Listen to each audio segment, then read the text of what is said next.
Hello student, welcome to our classes. आज मैं आप लोगों को बीबीएम की यूनिवर्सिटी विनोबा भावे यूनिवर्सिटी का सेमेस्टर 3 का most important question history major and minor का करवाने वाली हूँ। ठीक है, तो आप लोग मेरे साथ इस चैनल पर जुड़े रहें और आप लोगों को किसी भी हेल्प का ज़रूरत हो, मतलब अगर आप लोगों को एग्ज़ाम रिलेटेड कोई भी इंपॉर्टेंट क्वेश्चन का पीडीएफ वीडियोज़ लेक्चर चाहिए तो मैं आप लोगों को प्रोवाइड कराऊँगी। आप कमेंट सेक्शन पर कमेंट कर दिया करें।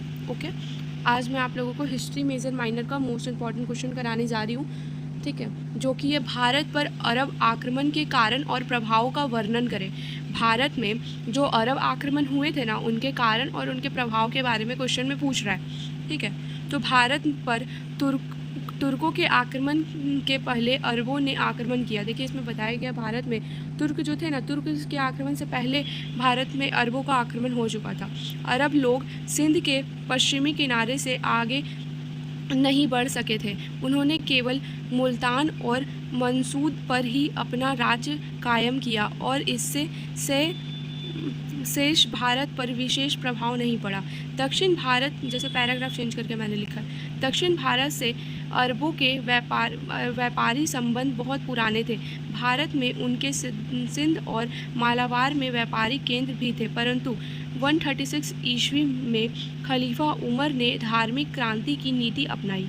अतः भारत पर अरबों ने आक्रमण किया, परंतु थाने और देवल पर आक्रमण को पुलकेशिन द्वितीय ने विफल कर दिया। ठीक है, अब उन्होंने थल मार्ग से काबुल के हिंदुशाही राजवंश पर भारतीय राजा पर आक्रमण किए, जो असफल रहे, जो अरबों को जान बचाकर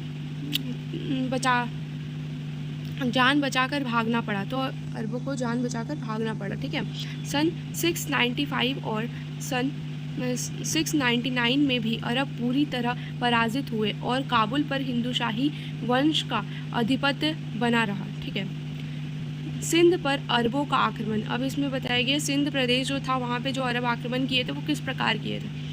भारत में सिंध क्षेत्रों पर अरबों के आक्रमण उमर के शासनकाल में प्रारंभ हुआ।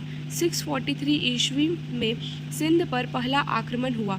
इस आक्रमण का उद्देश्य सिंध के बंदरगाह पर कब्जा करना था। सिंध पर द्वितीय आक्रमण 660 ईस्वी में हुआ था, पर यह दोनों आक्रमण असफल हो गया। ठीक है, सिंध क्षेत्र में अरबों का सफल आक्रमण सन 711 ईस्वी में इराक के गवर्नर हज्जाज के समय में हुआ। इस आक्रमण में सिंध का सेनापति मारा गया। ठीक है, इस समय सिंध का शासक दाहिर था, जो आक्रमणों को रोक ना सका। ठीक है, जो उसका सिंध का जो ये था शासक था वो दाहिर था और वो आक्रमण को रोक ना सका और अरब हार गए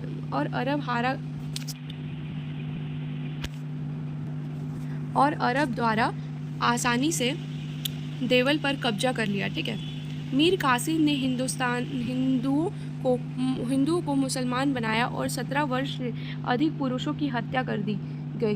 बच्चों को गुलाम बना दिया गया और सभी मंदिरों को तोड़ दिया गया। देखिए कितना बुरा काम किया गया था उस टाइम पर।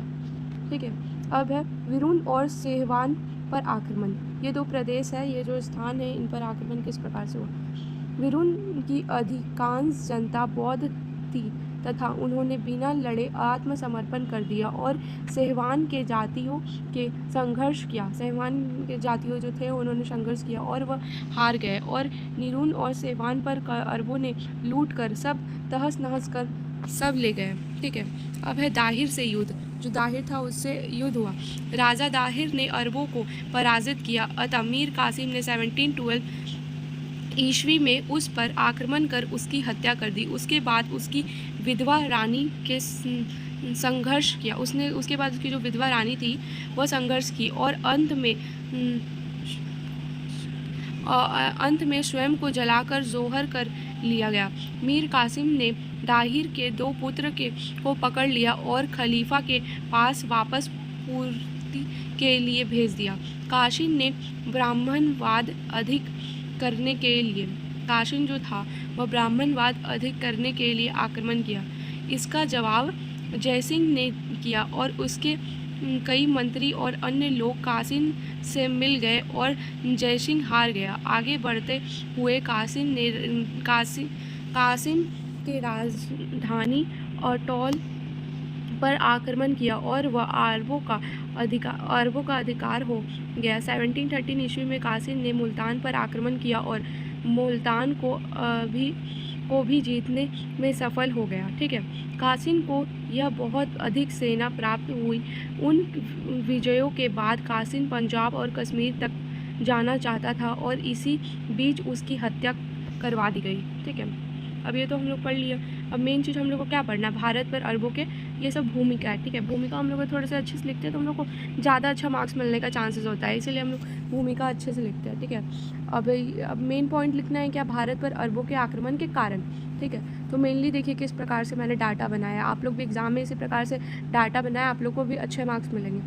ठीक है, अरबों का आक्रमण। ठीक है, इसमें क्या है कि पहला आक्रमण हुआ समाजवादी प्रसार।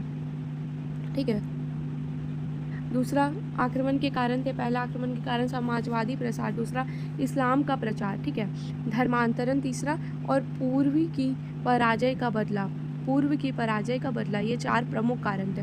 अब साम्राज्यवादी प्रसार को मैंने डील किया हुआ है कुछ शब्दों में, और इस्लाम का प्रसार को भी मैंने डील किया हुआ है। ये सारा आप एक बार पढ़ेंगे आप लोग को समझ में आ जाएगा, बहुत अच्छे से लिखा हुआ है और अपने हिंदी लैंग्वेज में शुद्ध भाषा में लिखा हुआ है। ठीक है, धर्मांतरण को भी मैंने डील किया हुआ है और पूर्व की पराजय का बदला भी तो मैंने भी डील किया हुआ है। ठीक है, उसके बाद अरबों के आक्रमण का भारत पर क्या प्रभाव पड़ा, ये भी तो जानना पड़ेगा कि भारत पे जो आक्रमण किए हैं उनका प्रभाव क्या रहा भारत पे। देखिए, ये मैंने पॉइंट वाइज नहीं लिखा, ये मैंने ऐसे ही लिखा है। ठीक है, जो कि आप लोग अच्छे से एक बार पढ़ेंगे तो आप लोग को समझ में आ जाएगा, ज़्यादा लॉन्ग नहीं लिखा है, मुश्किल से 1 पेज का है। आप लोग इसको अच्छे से पढ़ लें और इसी को इस तरह से आप अपने एग्ज़ाम में लिखें। ठीक है, अगर आप लोगों को इसका PDF चाहिए तो मैं डिस्क्रिप्शन बॉक्स में और कमेंट सेक्शन में इसका लिंक डाल दूँगी, आप लोग वहाँ से PDF डाउनलोड कर लें और अपना नोट्स बना लें। ठीक है, और हमारे साथ इस चैनल पर जुड़े रहें, मैं आप लोगों की अच्छे से एग्ज़ाम की तैयारी करवाऊँगी। ठीक है, और अगर वीडियो अच्छा लगा हो तो लाइक करें, सब्सक्राइब करें और ज़्यादा से ज़्यादा शेयर करें। Thank you for watching.